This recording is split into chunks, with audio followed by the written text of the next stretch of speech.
Dollar रुपयाच्या तुलनेत वाढल्यास नुकसान कसे होते? भारतीय रुपयाच्या तुलनेत अमेरिकन डॉलर मजबूत होणं हा अर्थव्यवस्थेसाठी महत्त्वाचा विषय आहे. जेव्हा डॉलरचा दर वाढतो तेव्हा $1 खरेदी करण्यासाठी अधिक रुपये मोजावे लागतात. उदाहरणार्थ जर $1 बरोबर ₹80 होतात आणि तो वाढून $1 बरोबर ₹90 झाला, तर याचा अर्थ रुपयाचे मूल्य कमी झाले आहे. याचा परिणाम फक्त सरकार किंवा मोठ्या कंपन्यांवरच होत नाही, तर सामान्य नागरिकांच्या खिशावर होतो. 1. पेट्रोल आणि डिझेल महाग होतात.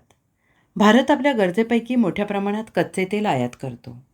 आंतरराष्ट्रीय बाजारात तेलाची खरेदी डॉलरमध्ये केली जाते. डॉलर महाग झाल्यावर त्याच प्रमाणातील तेल खरेदी करण्यासाठी भारताला अधिक रुपये खर्च करावे लागतात. यामुळे पेट्रोल, डिझेल, गॅसच्या किमती वाढण्याची शक्यता निर्माण होते. इंधन महाग झाल्यावर वाहतूक खर्च वाढतो आणि त्याचा परिणाम जवळपास सर्वच वस्तूंवर होतो. महागाई वाढते. डॉलर मजबूत झाल्यावर आयात होणाऱ्या वस्तू महाग होतात. भारत इलेक्ट्रॉनिक वस्तू, यंत्रसामुग्री, औद्योगिक कच्चा माल, वैद्यकीय उपकरणे आणि अनेक तंत्रज्ञान उत्पादने परदेशातून आयात करतो. आयात खर्च वाढल्यामुळे कंपन्या उत्पादनांच्या किमती वाढवतात. परिणामी बाजारातील वस्तू महाग होतात. महागाई वाढते. सामान्य नागरिकांना रोजच्या खर्चासाठी अधिक पैसे मोजावे लागतात. मोबाईल, लॅपटॉप, इलेक्ट्रॉनिक्स वस्तू महाग होतात. मोबाईल फोन, लॅपटॉप, संगणकाचे भाग, कॅमेरे आणि इतर अनेक इलेक्ट्रॉनिक वस्तूंचे उत्पादन किंवा त्यातील घटक परदेशातून येतात. डॉलर वाढल्यावर या वस्तूंची आयात महाग होते. त्यामुळे कंपन्या ग्राहकांकडून अधिक किंमत आकारतात.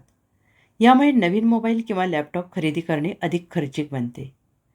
परदेशात शिक्षण घेणे महाग होते. भारतीय विद्यार्थी मोठ्या प्रमाणावर अमेरिका, कॅनडा, ऑस्ट्रेलिया, युरोपमध्ये शिक्षणासाठी जातात. या देशांमधील शिक्षण शुल्क डॉलर किंवा इतर विदेशी चलनांमध्ये भरावे लागते. जर डॉलरचा दर वाढला तर विद्यार्थ्यांच्या फी, राहणीमानाचा खर्च, हॉस्टेल फी आणि इतर खर्च रुपयांमध्ये खूप वाढतात. त्यामुळे पालकांवर अतिरिक्त भार पडतो. परदेश प्रवासाचा खर्च वाढतो. डॉलर मजबूत झाल्यावर परदेशात फिरायला जाणाऱ्या भारतीयांसाठी खर्च वाढतो. हॉटेल, प्रवास, खरेदी आणि इतर सर्व खर्चासाठी अधिक रुपये द्यावे लागतात. त्यामुळे परदेशी पर्यटनाचे बजेट वाढते आणि अनेक लोकांना नियोजित प्रवास पुढे ढकलावा लागू शकतो. उद्योगांचा खर्च वाढतो. भारतातील अनेक उद्योग कच्चा माल किंवा यंत्रसामग्री परदेशातून आयात करतात. डॉलर वाढल्यामुळे आयात खर्च वाढतो. उद्योगांना उत्पादन खर्च वाढल्याने नफा कमी होतो किंवा ग्राहकांवर अतिरिक्त खर्च टाकावा लागतो आणि यामुळे वस्तूंच्या किमती वाढतात आणि अर्थव्यवस्थेवर दबाव निर्माण होतो. सरकारवर आर्थिक दबाव येतो. भारत सरकार आणि काही सरकारी संस्था परदेशी कर्ज घेतात. हे कर्ज बहुतेक वेळा डॉलरमध्ये असते. डॉलरचा दर वाढल्यास तेच कर्ज फेडण्यासाठी अधिक रुपये लागतात. त्यामुळे सरकारचा आर्थिक भार वाढतो आणि वित्तीय व्यवस्थापन अधिक कठीण बनते. शेअर बाजारावर परिणाम होऊ शकतो. डॉलर मजबूत झाल्यावर परदेशी गुंतवणूकदार अनेकदा भारतासारख्या उदयोन्मुख बाजारपेठांमधून पैसे काढून अमेरिकेत गुंतवणूक करतात आणि त्यामुळे भारतीय शेअर बाजारात विक्री वाढू शकते. शेअर बाजारातील घसरणीचा परिणाम गुंतवणूकदारांच्या संपत्तीवर किंवा बाजारातील विश्वासावर होतो. लहान व्यवसायांनाही फटका बसतो. अनेक छोटे उद्योग आयात केलेल्या कच्च्या मालावर अवलंबून असतात. डॉलर वाढल्याने त्यांचा खर्च वाढतो.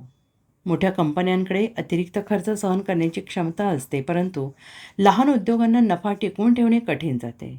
काही व्यवसायांना उत्पादन कमी करावे लागते किंवा किमती वाढवाव्या लागतात.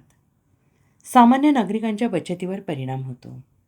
महागाई वाढल्याने पैशांची क्रयशक्ती कमी होते. म्हणजेच पूर्वी ज्या रकमेत जास्त वस्तू मिळत होत्या त्याच रकमेत आता कमी वस्तू मिळतात. त्यामुळे लोकांच्या बचतीचे वास्तविक मूल्य कमी होऊ शकते. पगार वाढण्याचा वेग महागाई इतकाच नसेल तर आर्थिक ताण वाढतो. डॉलर वाढल्याने काही फायदेही होतात. जरी डॉलर मजबूत होण्याचे अनेक तोटे असले तरी देखील काही क्षेत्रांना फायदा देखील होतो. निर्यात करणाऱ्या भारतीय कंपन्यांना अधिक रुपये मिळतात. परदेशात काम करणाऱ्या भारतीयांनी भारतात पाठवलेले पैसे अधिक मूल्याचे ठरतात. IT आणि सॉफ्टवेअर क्षेत्रातील काही कंपन्यांच्या उत्पन्नात वाढ होऊ शकते. तथापि सामान्य नागरिकांच्या दैनंदिन जीवनावर महागाई आणि वाढत्या खर्चाचा परिणाम अधिक जाणवतो. निष्कर्ष: डॉलर रुपयाच्या तुलनेत वाढल्यास भारताला आयात खर्च, इंधन दरवाढ, महागाई, परदेशी शिक्षण आणि प्रवासाचा वाढलेला खर्च अशा अनेक समस्यांना सामोरं जावं लागतं. उद्योगांचा खर्च वाढतो, सरकारवर आर्थिक दबाव येतो. सामान्य नागरिकांच्या खिशावर थेट परिणाम होतो. त्यामुळे डॉलर रुपया विनिमय दर हा केवळ आर्थिक आकडा नसून देशाच्या अर्थव्यवस्थेवर आणि प्रत्येक नागरिकाच्या जीवनावर परिणाम करणारा महत्त्वाचा घटक आहे. मजबूत अर्थव्यवस्था, वाढती निर्यात आणि स्थिर आर्थिक धोरणे यामुळे रुपयाला बळकटी मिळू शकते आणि अशा परिणामांवर नियंत्रण ठेवता येऊ शकते.